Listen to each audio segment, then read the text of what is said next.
The air hums. A low rumble grows in the distance. It's the sound of water, angry and alive. Here, the river isn't a serene postcard, it's a force of nature. A dragon of whitewater, teeth bared, muscles flexing against ancient stone. The rapids churn and crash, a mesmerizing display of power and beauty. Mist hangs in the air, a ghostly veil over the churning water. These are the rapids of China, a land where mountains meet sky and rivers carve their own destiny. For centuries, these waters have been a source of both life and fear, shaping the land and the people who call it home. The roar of the rapids is deafening. It's a sound that gets into your bones, a constant reminder of the river's raw power.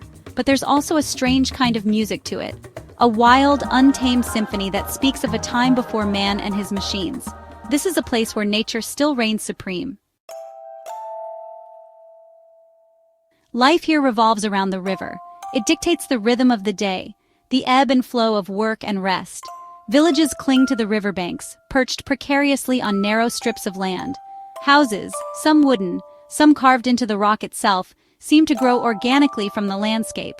The river is their supermarket, their highway, their lifeline. Fishermen cast nets at dawn, their silhouettes stark against the rising sun. Women wash clothes on the banks, their rhythmic pounding echoing the river's pulse. Children, nimble as goats, navigate the rocky shores, their laughter carried on the wind. I sit with a weathered old fisherman, his face a roadmap of time spent under the sun. He speaks no English, but his eyes tell stories. Stories of hardship and resilience, of a life lived in harmony with the river's capricious nature. He offers me tea, strong and smoky, and through an interpreter, tells me, the river gives and the river takes. We respect its power. His words hang in the air, heavy with truth. This is a life lived on the edge, a constant dance with the elements. The river is a fickle mistress. One day she offers up her bounty freely, fish leaping in the nets, the water calm enough for boats to navigate. The next she can unleash her fury, transforming from a source of life to a raging torrent in the blink of an eye. Floods are a constant threat. Villages have learned to adapt, building their homes on stilts, ready to move to higher ground at a moment's notice. There's a quiet acceptance of this precarious existence, a deep-rooted understanding that nature holds the upper hand. I meet a woman, her face etched with worry. The river has risen alarmingly high, swallowing the lower parts of her village. We are used to the floods, she says, her voice surprisingly calm. We know how to rebuild. It is the way of things. Her resilience is humbling. These communities have faced hardship for generations, yet they emerge time and again, their spirit unbroken. They are the embodiment of human adaptability, a testament to the enduring bond between people and their environment. The rivers embrace traditions forged in the torrent. Life here is steeped in tradition, a tapestry woven from generations of living with the river.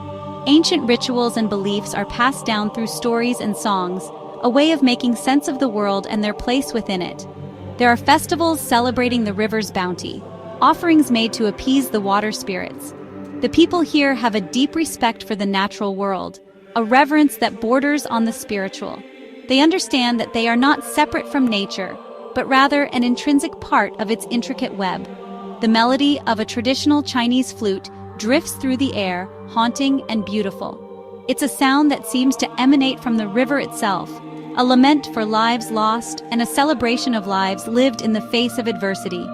This music is in their blood, a reminder of their heritage and their connection to this ancient land. The rapids may roar, but the human spirit sings louder. The siren song of progress, tourism, and transformation. The outside world is starting to discover the allure of these hidden communities. Tourists are drawn to the raw beauty of the rapids, the adrenaline rush of whitewater rafting, the glimpse into a way of life so different from their own. With them comes the promise of economic opportunity, but also the challenges of preserving a delicate cultural balance. New roads are being built. Bridges span the once impassable gorges. Guest houses and restaurants are springing up, catering to the influx of visitors. For some, it's a welcome change, a chance to improve their lives and connect with the wider world. For others, it's a source of anxiety, a fear of losing their identity in the face of rapid modernization. I speak with a young man, his eyes filled with a mixture of excitement and apprehension. He runs a small cafe, catering to both locals and tourists. We need to find a way to embrace progress, he says, without losing sight of who we are. It's a difficult balance. His words resonate deeply.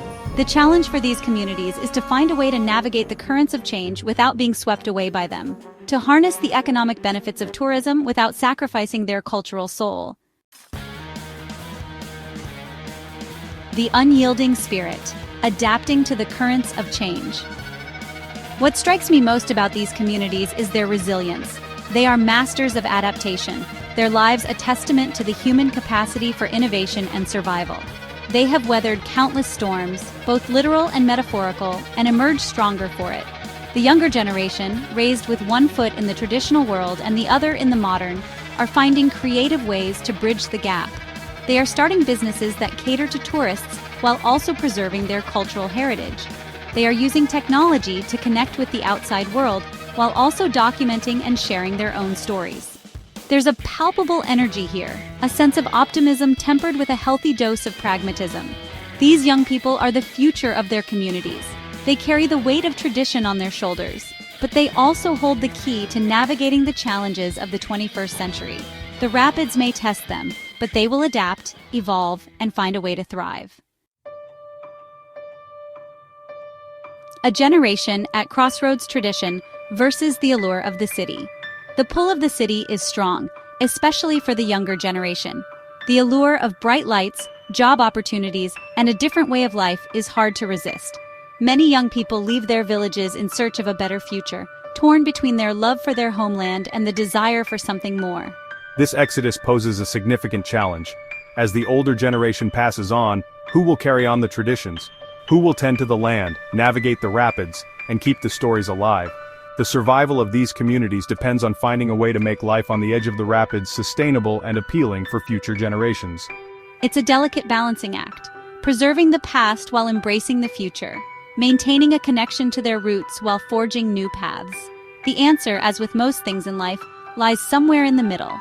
A future where tradition and progress can coexist, where the rapids continue to roar, and the human spirit finds a way to sing along.